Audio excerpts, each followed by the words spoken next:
Is it just for an innocent man to be punished for the crimes of the guilty?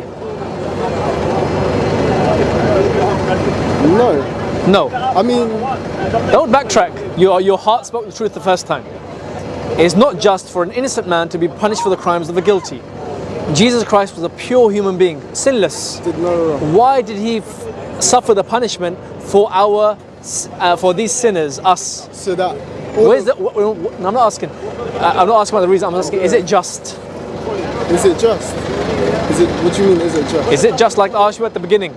Is it just for a innocent person to be punished for the crimes of the guilty? You said no. I said Jesus is an innocent man. Why did he pay the price for the guilty, you and me? So that we could be set free of our Is sins. it just? Yes, it's just so that we could. So how is it just with Jesus, but it's not just when I asked you the first time?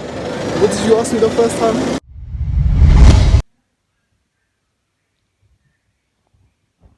Yes. So Jesus, he suffered for the punishment of those who are guilty, while he himself, he was without guilt.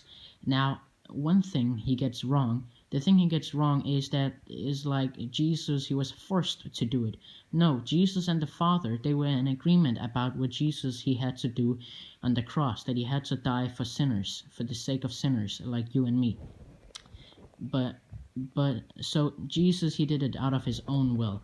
Now, out of his infinite love, Jesus, he took on the punishment of the sinners, and he died for the sins of the guilty.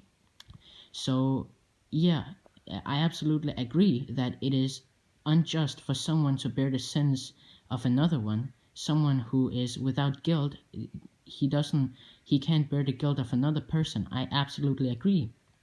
And so because of his infinite love, Jesus Christ, he died for our sins, and he took on the punishment that we couldn't pay for, and he did something unjust for himself while he was innocent and sinless. And that's why you have to believe in him, because he did something unjust to his innocent self for your sake. So now you have to believe in him. This argument actually destroys many Muslims, or just whoever uses this argument. So yes. So in summary, Jesus, he was in agreement with the Father that he should suffer for the sins of the guilty. He wasn't like forced to it by God or something. He was in agreement with God to suffer for the punishment, or to suffer for the guilty sinners. And so out of his infinite love, he paid the price that you and me couldn't pay, and he reconciled us to God, and he did something unjust to his innocent self because he was sinless, and because for your sake he did something unjust to himself. That's why you have to believe in him, right? But do you want to know which religion actually promotes putting the guilt of one person on the guiltless? Islam. And I'll provide the hadith in the description box.